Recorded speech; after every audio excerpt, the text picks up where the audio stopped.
So hey everyone, welcome back to another quick and very interesting tutorial. Where in this quick tutorial, I'm going to show you how you can check if your PC's processor is 32-bit or 64-bit.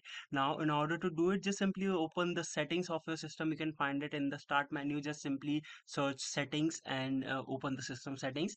Once you go over there, all you need to do is to just simply go to this option of system in this left bar. And once you go to the system, scroll down until the last where you see this option of about. Once you click on the about and go to there, here you're gonna find the settings of all the information about your system. Now simply in the system time you're gonna system type you're gonna find the 60-bit 64-bit operating system if you have it, or it will show you the 32-bit as well if you have one.